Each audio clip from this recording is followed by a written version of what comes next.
place to get information. Thank you, Sarah. So just to back up there, if your business is established already as a credible place to get information, you're more likely to rank higher in search engines.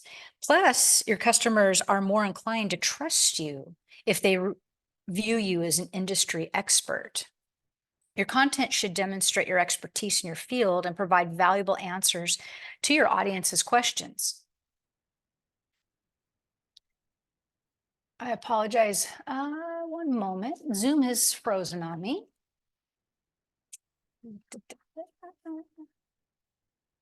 And I should be back here. And yes, there we go. And finally, it creates loyal brand advocates. All the people that rave about your content and associate all those great feelings with your brand are very, very likely to become brand advocates before ever even potentially purchasing your product or service. Brand fans can actually be just as loyal and influence their friends and family as for buying decisions as even potential customers that see a business providing value to its current audience. There is nothing more stronger than word of mouth. And we talked a little bit about that on Monday. Word of mouth is huge in any form of marketing. So next we're going to dive into creating engaging content and some of the activities. We're going to talk a little bit about creating a content mission statement, a formula for that statement, and how you can go about generating goal-driven content.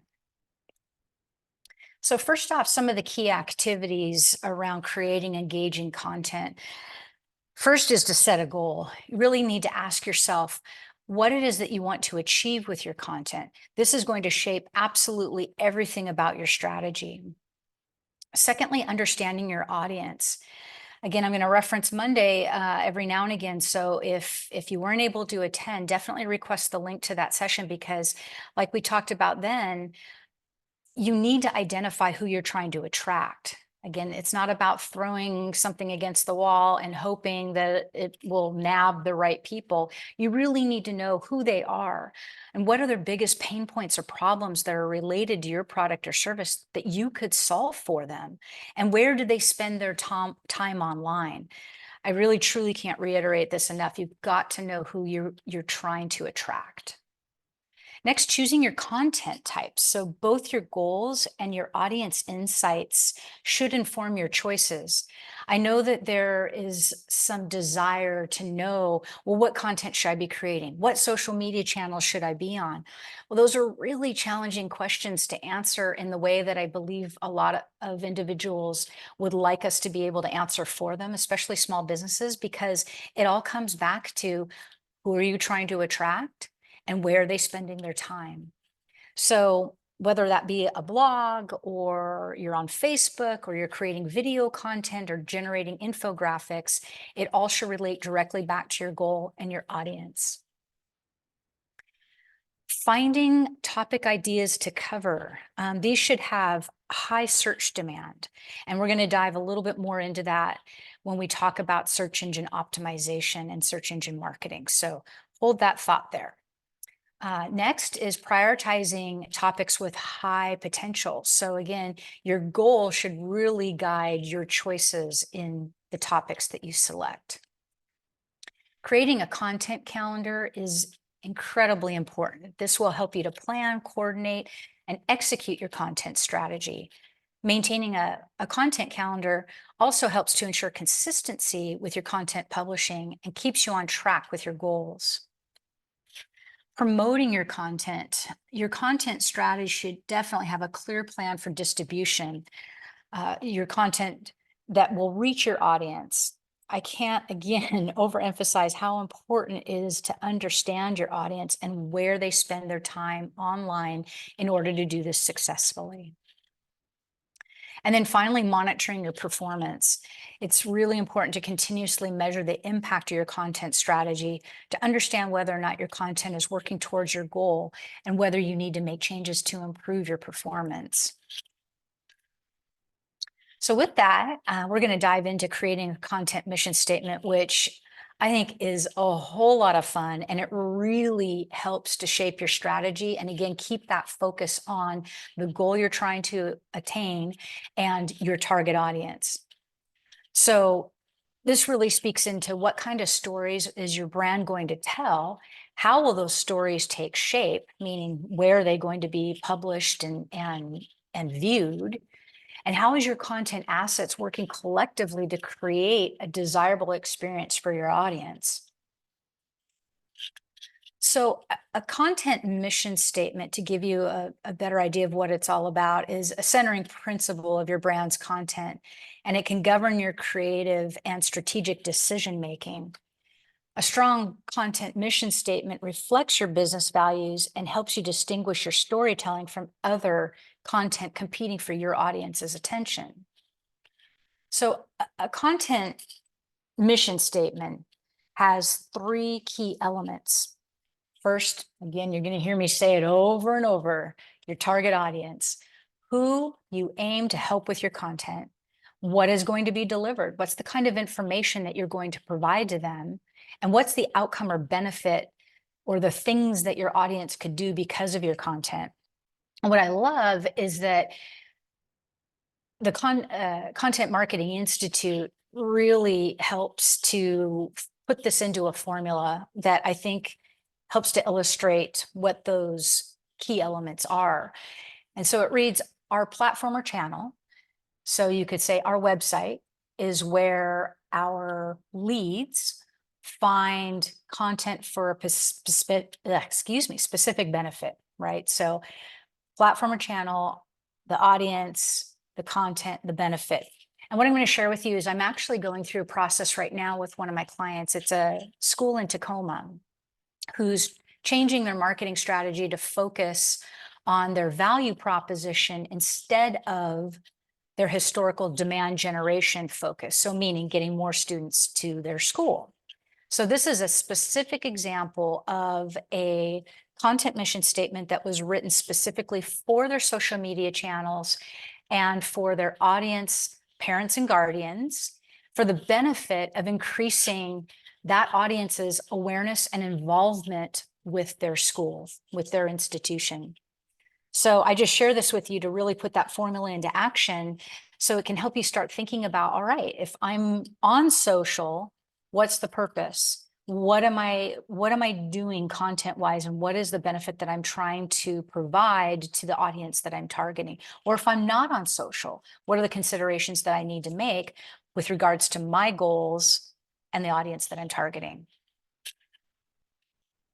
So with that example, it takes us kind of right into what it's about as far as generating goal-driven content. So this is where you've really got to pick your business goals to focus on and document content ideas that you believe will meet those goals along with your audience's needs. And from there, you can then develop, publish, and manage your content. So with this next session, we're actually going to start diving into reaching your audience and talking more specifically about platforms and channels. We're going to talk about website development, going through four of, I'm sure most of you will likely recognize most, if not all, of these website platforms. I'm going to be going through the pros and cons as far as for small business owners, things that you may want to think about. If you haven't already selected a content management system, or if you're thinking about moving away from your current system into a new system, and whether or not that new system will meet your needs and or the ease of migrating your content.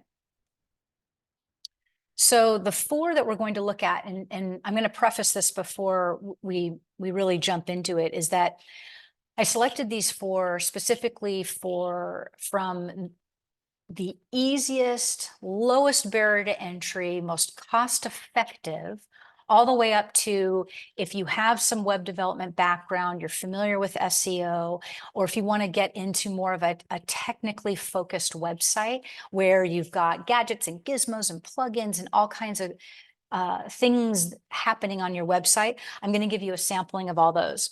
We don't have time today to go through absolutely every single one, but that's the method to the madness of why I selected the 4 that I did. And the pros and cons that I share with you, of course, are not going to be an extensive list, but they are some of the key things that I think that y'all would want to think about in selecting or moving to a new content management system. So with that, we're going to talk about the GoDaddy website builder. It always makes me laugh. For quite a few years, they got a really bum rap, and you're going to understand a bit more as to why when we talk about some of the cons, but they are a fabulous option. We're going to talk about Squarespace, Wix, and WordPress. And along with those pros and cons, I'm actually also going to show you an example. In most cases, I was able to find a website built on each of these platforms that is somewhat relatable to the industry that you're in and the product and service that you may provide. So diving into GoDaddy website builder, ease of use. I would consider this probably the #1 pro for using GoDaddy for a small business, because you don't have to be a website developer to build your own website. And making changes to content and navigation is fairly simple. And what I love is that there's hints along the way on how to use each area within the website builder, which is fantastic. You basically don't make me think. So it's that simple. It has built-in search engine optimization. And from now forward, I'm going to go ahead and use the acronym SEO. And we're going to talk more about specifics around that. But the beauty of the built-in SEO is that it scans what you have plugged in to your website into the builder, and it makes suggestions. Anything you would normally have to do by hand or have a level of SEO experience is templatized. Again, don't make me think. Very simple to use. Drag and drop. You can grab content from a file from your desktop and drop it in. It's literally that simple.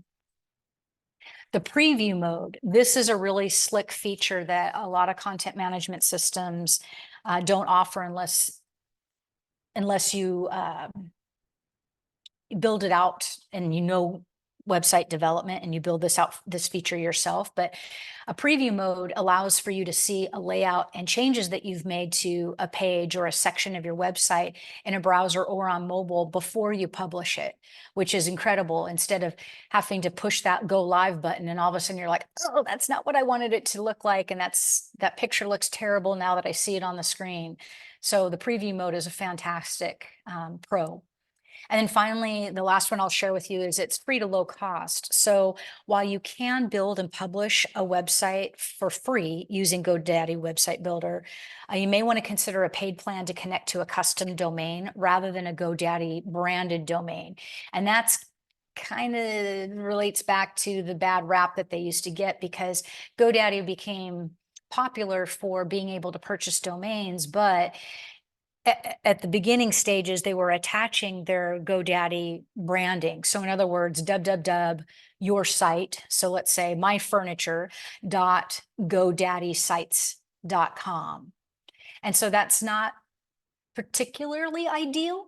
So if you do go with a paid plan, you can eliminate that GoDaddy attached branded domain component and have your own domain name.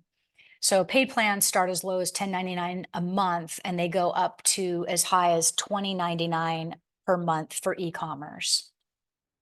So some of the cons, changing templates. Now, while GoDaddy offers a lot of fabulous templates, and what I mean by a template is it's the look, the feel, the page layouts of your website. There are so many to choose from. But if you decide to change your website template after you've already made a selection, so further down the road, you want a different look and feel, as soon as you select a new template to review your content in, it will automatically change your default settings. However, there's a slight workaround to that. I would recommend just making sure to take screenshots of your settings and of your pages. So if you want to revert back, you can do so again without having to think. You've got it right there in front of you. But unfortunately, it is a slight rebuild. Scheduling is a con. Unfortunately, you can't schedule changes to go live. So for example, if you had an event that you wanted to promote and you didn't want to start promoting it until tomorrow night at 9 o'clock, well, you can go ahead and save your changes in the website builder about that event, but you're going to have to log in just before 9 o'clock and be prepared to push your changes live manually at that time. So hit live, go live at 9 p.m. Blogging. Now, while GoDaddy has a blogging feature, it's not as simple as the website builder. It's not real clear where to add your fonts. The spacing of your content doesn't function the same as the website builder. Spaces in your content will impact how your images appear. So my recommendation here, if you chose GoDaddy and you do want to set up a blog, is that once you determine what works best for you, as far as your spacing goes, your images, image placement, and so forth, document those details to your layout and save it so that you can save yourself time the next time you post a blog entry. Another con is the limited website size. Now, this may or may not apply to some of you, but GoDaddy websites are limited to 50 pages maximum, regardless of the plan that you choose, whether it's free or their most expensive. You are limited to 50 pages. 50 pages is a pretty good sized website, so it probably wouldn't inhibit anyone on this call, but if you have a lot of content and you want to build it out in a specific way, GoDaddy might not be the solution for you. So with that, I'm just going to quickly show you a GoDaddy example. Now, the reason why I'm showing you this particular furniture repair business on the GoDaddy site is because one of the great features about GoDaddy here would be your desktop view, if you will, if you're on a laptop or a desktop.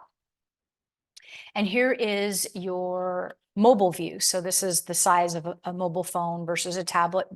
And the reason why I'm showing it to you here is because when I went directly to Vermont Furniture Repair, right now, their content is not stacking properly. So it could be the business, whoever is entering content into their website may have, did an oopsie of some kind and it's not stacking correctly, but I wanted you to see properly what a responsive template looks like from GoDaddy. So responsive means this automatically will adjust to the size of the screen of the device that the user has dropped in on your website from. So next, let's talk about, come on, Zoom. Play nice. Doesn't want to play nice, doesn't like my clicking. Okay, the next option we're going to talk about is Squarespace. So some of the pros you'll notice are similar to GoDaddy. So ease of use. Most users really praise Squarespace for being beginner friendly. However, some do find it challenging to become familiar with all the different tools and features that it offers. Their online help center, however, has many support videos listed by topic. They make it really easy to find quick tips, and they offer free webinars. So I know I kind of combined a wee bit of a negative there, but I just want to call it out because there have been some struggles that I know of. It's visually appealing.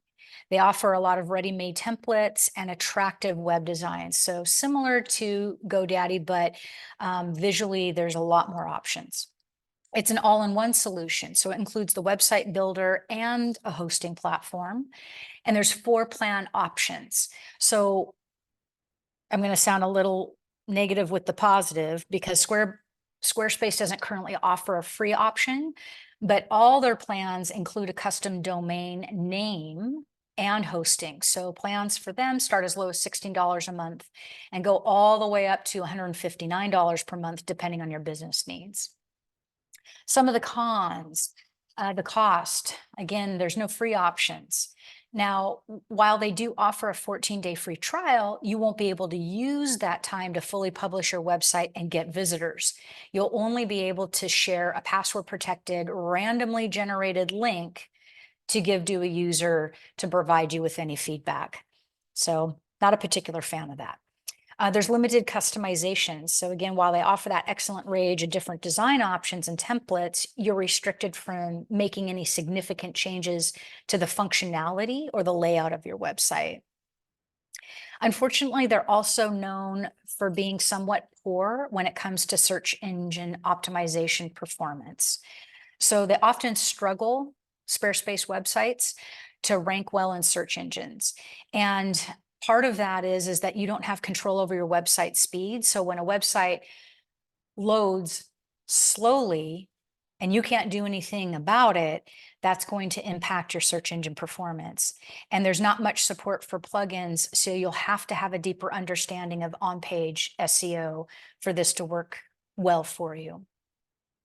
Blogging, really all I can say about that is that there are limited features. So they offer it, but it's pretty simplistic. And then finally, support. There's no telephone support. So if you like to have that opportunity or option to be able to talk to a live person, unfortunately you can't. But their online chat is pretty good. So Squarespace, we are going to look at our fabulous host today. Their website is built on Squarespace. So you can see, again, it's very visually appealing, got a fantastic video right there, talks about their pillars. So you can see all these different content types and how well this just provides a visual impact and helps you at a scan get a really good idea about what Furniture Repair Bank is all about. Kim, Yes. it sounds like you're trying to show our website on the screen, but we still just see the slide. Oh, that's no good. Did you all see the Vermont furniture website when I shared it? I think we've mostly just seen the slides. Oh, okay, let me see. You should be able to see what I'm sharing. Well, with that, I'll go ahead and not share websites, and I apologize for that. So what we'll do, instead of taking the time to try and figure that out, is again, when I send out the support materials, the slides will be clickable. And so you'll either from the slides or from the supporting document that I'm going to share, you'll be able to view these websites and see them for yourself. And as far as being able to see the responsiveness of the content, so going from full screen on, say, a laptop or a large screen, 19 inches plus, all the way down to a smartphone, all you have to do is shrink your browser window. Just slide it up, make it real narrow, and you'll be able to see how the content stacks. So sorry about that. I'm kind of bummed.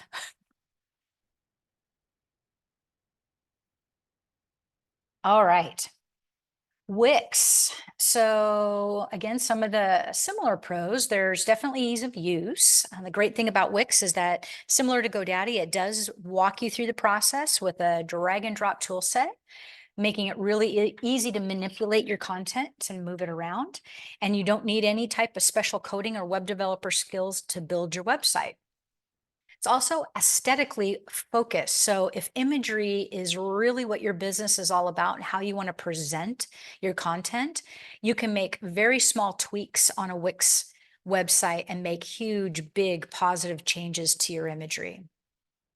Again, responsive templates, the ability to view the content in an easy way on any device size.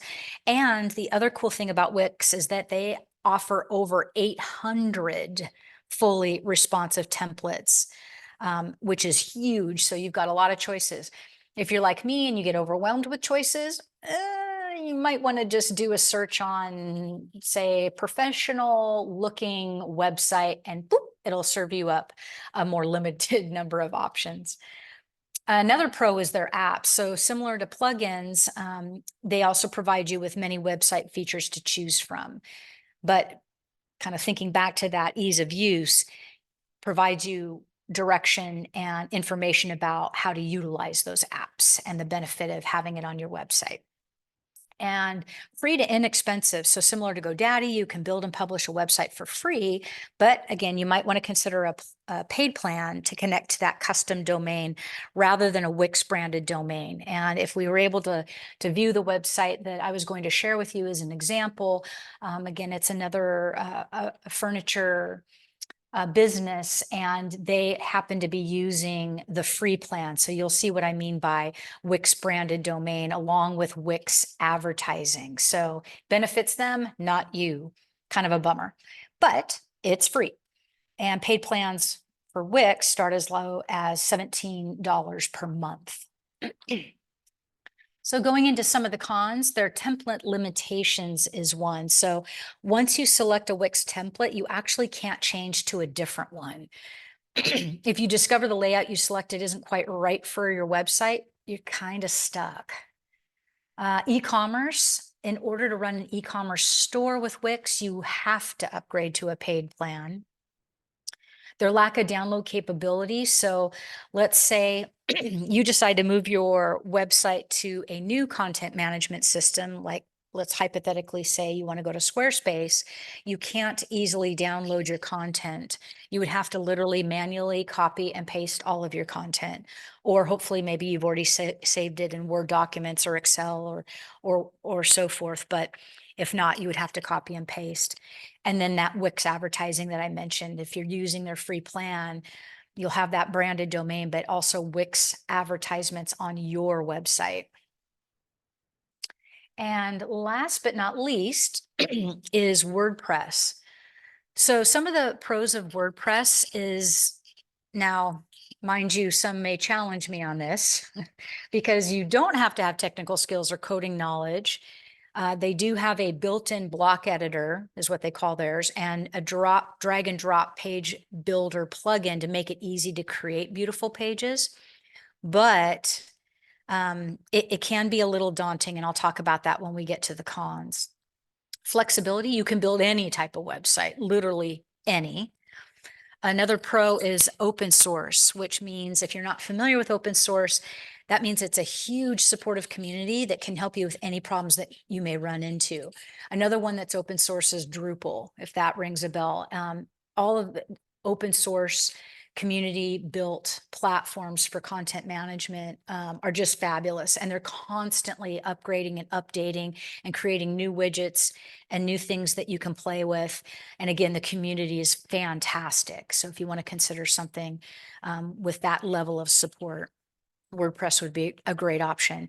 And then download capability. Unlike Wix, if you did decide to move your website, you can download all of your content into a format that is migratable to a new system. Some of the cons: hosting and domain name. Unfortunately, with WordPress, you're responsible for setting up and managing your hosting and your domain name. Now, mind you, like for instance, I own my own domain. Kimberly Schulz Marketing is my domain, and I pay $20 a year for my domain name. And then as far as hosting goes, well, embarrassing as it is, I talked on Monday about how important having a website is. I don't currently have a live website at the moment, and I need to get on that. But then if I went with WordPress, I would have to then on top of that pay for my hosting. So sometimes that's not costs that we as small business owners want to incur. So next we're going to talk a bit about search engine optimization, so SEO. With SEO, it's really about focusing your strategy on producing as much useful and original content as possible.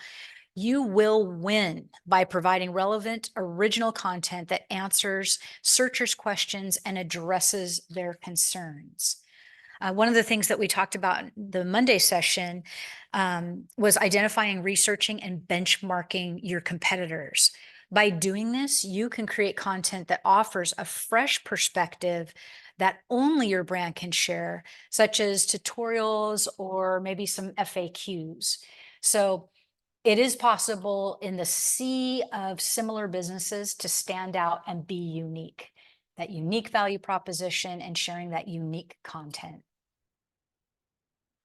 Search engine marketing. So this is really about your paid advertising opportunities when it comes to capturing your audience. This may not be something that you're interested in yet, or may never be interested in. It's definitely not something you have to do in order to gain search. As long as you're, again, developing that relevant content, engaging content, the people will come in an organic way. But search engine marketing does rely on keywords or phrases that a user enters into search engines that can be used to create relevant content and ads to attract your target audience. So a couple that I'm just going to mention are, for instance, shopping ads that appear when someone searches for a specific product, and local ads that appear when someone searches on, for example, furniture refinishers near me. As far as search engine marketing goes, there's a lot of different support sources that are out there, but having one like Google Ads, having a Google Ads account, or using a tool like SEMrush. They actually fairly recently rebranded to SEMrush. Kind of silly, but they did. So, but that will help you to manage and track any paid search advertising that you may want to do. I'll just tell you from experience, trying to go out on that alone on your own and making bids and somehow trying to figure it out yourself is next to near impossible. So I would highly recommend a Google Ads account or a tool like SEMrush. Now, there was a question that came through with the Zoom registration for this session around social media marketing and utilizing social media marketing content effectively. Well, here's how. So some of what we're going to chat about here is going to sound like a repeat, but again, it's that important. So first and foremost, really, truly setting clear goals. You need to define your social media goals and ensure that they align with your overall business objectives. What do you want to achieve through your social media efforts? Not let's just be on every single channel and hope it works. Researching your audience. I know I keep talking about this. I know I keep bringing it up over and over, but it's so important. You need to determine where your audience is, who they are, and target their needs and interests appropriately. Without knowing that, you're not going to be able to share the content they're looking for to entice a response that helps you to meet your goal. Selecting your social media channels. I know that I mentioned when we first started is that I know so many small businesses just want an answer. Which one should I be on? But really, truly, you have to determine which channels align with your goals, the kind of content you want to create, and most importantly, where your audience spends their time. If your audience isn't on TikTok, it's probably not the best channel for you, and you're potentially going to waste time generating that level of content. Next is establishing your most important metrics and key performance indicators.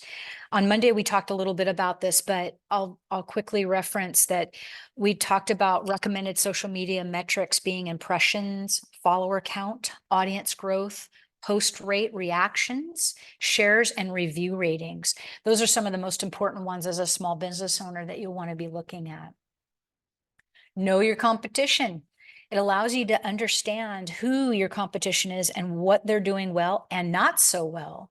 You'll definitely get a good sense of what's expected in your industry, which will help you set your own social media targets and help you spot opportunities that your competitors are missing.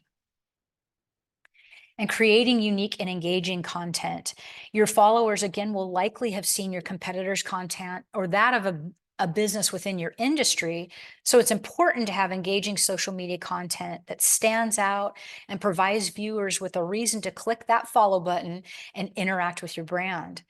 If your content keeps them engaged, social media algorithms will also work in your favor and prioritize showing them your content because they've just demonstrated an interest in it. And then finally, promoting your content. It's important to organize a schedule for your posts, and we're going to talk a little bit about the importance of this for your overarching content marketing strategy next. So there's many helpful paid social media management solutions for planning and scheduling your posts in advance, but they're not necessary if you have a solid plan.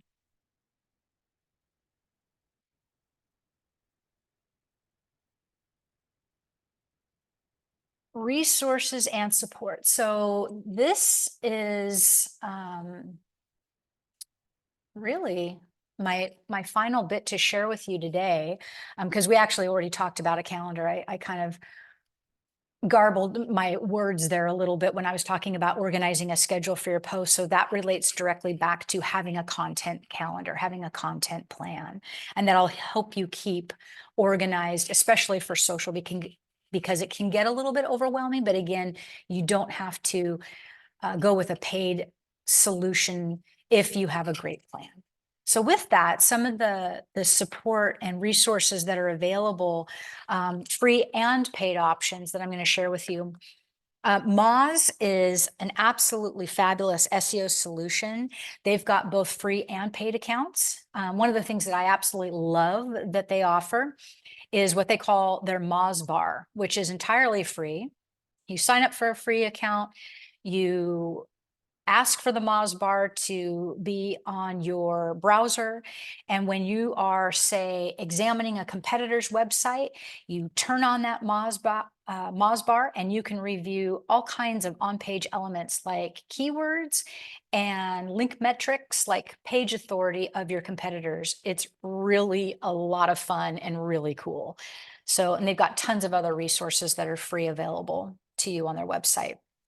Another one relating back to keywords is keywords people use. So this is a free insights into what people are searching for and what questions they're asking out there. So it can be a really great starting place for doing, again, competitor analysis and looking at some of what you might want to consider for your search engine optimization. Suggest Machine, nope, they don't have a logo, which is strange, but they're also a free resource for long tail keyword research. So meaning those longer phrases that people type into their search engines. And this will provide you all kinds of really great ideas for those longer tail keyword searches. SEMrush, I know I've already mentioned them. I mentioned them quite a bit on Monday and today, but they curate the industry's latest thoughts on digital marketing, content marketing, SEO, SEM, social media, and so much more. They've got a fabulous blog, free webinars, digital marketing courses for free, and again, tons more support and resources, even if you don't choose to have any type of a paid plan with them. Content Marketing Institute, I can't sing their praises enough. Without them, we probably wouldn't even been having this level of a conversation today. They're the ones that really coined what content marketing is all about and why it's so incredibly important. And they too offer tons of free resources like ebooks and templates and white papers and how-to guides to get you started on your content marketing journey. And Hootsuite, there's several social media platforms out there and solutions that can help you manage your planning and your distribution and your scheduling of your social media. But what I love about Hootsuite, so much like these other resources, that they have so much great free content and available to you. And finally, me, shameless plug. I absolutely love to help small businesses and especially those that are doing good in the world and trying to make a difference, meet and achieve their goals. So happy to help. My contact information is on the last slide. But before I end with a huge thank you, I want to open it up to everyone for any questions that you might have or something that you want to talk a little bit more in depth about. I know that with our, I'm not going to, let me see if I can, I apologize.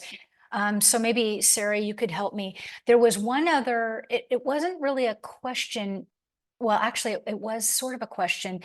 The person that registered was asking a bit about, I think it was social media and tying social media to your content to be able to make sales. I wasn't quite understanding the question, so maybe you could help me out and maybe we could kick it off with that. Or I can stop sharing my screen and I can pull up the email with the question, but I wasn't 100% sure what they were asking. That one, I did not see the questions that came in on the registrations. Unfortunately, Xenia fielded all of those, so I did not see those. Okay. So I don't Well, know if that person who asked that question is here today, if they would like to maybe extrapolate on that for us. well, I just stopped sharing and let me see if I can, Zoom is not letting me out of my, here, one moment. It's not letting me out of my presentation, even though I stopped screen sharing. Oh, Zoom, why do you The make screen things share so stopped. difficult? That did stop. So if you Well, turn what's the really, camera back on, we should be able to just see you again. well, I can't even get to the controls. I can't get to my email. One moment, I will get there. Okay, I managed to find the question. So it was about how to connect your online marketing to online shops. The individual mentioned not being able to figure out markets online, i.e. Facebook or TikTok selling. So I'm going to speak into that. And if you ask that question and you're on the call and I don't cover what you were asking me, I apologize, and maybe you could jump in and elaborate a little bit for me. But one of the challenges with social media shops, if you will, is that if you don't have a business page set up, it makes it really difficult. So if you had a personal account, I think most of us are fairly familiar with Facebook Marketplace as an example. So you can go on and you can create items, you can sell items, sort of like an online garage sale, if you will, or estate sale.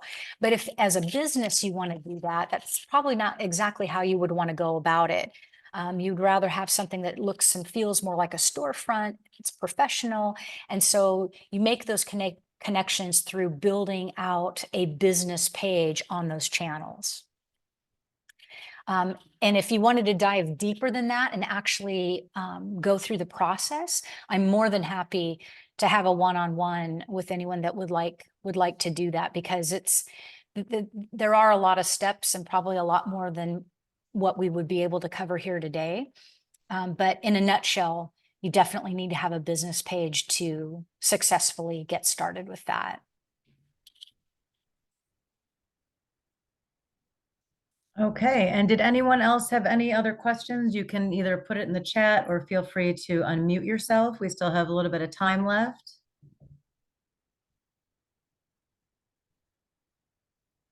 No, okay, it doesn't look like anyone else has any Wow. other questions. I did have one question. So for platforms such as Hootsuite, Mhm. I know that Hootsuite used to have a free version. I don't know if they do anymore. Do you know if there's any other content management systems and platforms for someone just getting started that they could utilize those for free? For specifically social media? Yes. Yeah, that's a really good question. I would have to look for you and get back to you. And so I'm more than happy to research that and include it in the support materials. And the reason why I don't know off the top of my head is because most that I'm familiar with that used to have free offerings don't anymore. And Hootsuite is one of them, as you called out. So unfortunately with Hootsuite, you can do a 30-day trial and you get the full suite, which is amazing. And you can try just about everything. If you're sneaky like me and you talk to one of their sales individuals, you can get 90 days for free, which I love. And you can also have them extended out so that, let's say you wanted to monitor 5 of your, who you consider competitors, or 5 businesses within your industry, you can monitor those for 90 days and get tons of really incredible, good, actionable data. So that's a way of getting around it. But again, off the top of my head, I'm not aware of one right now that is entirely free. I'd have to look. I know that in the past, some of the challenges with the free social media platforms is that you didn't get much flexibility. You weren't able to monitor many competitors, if any at all.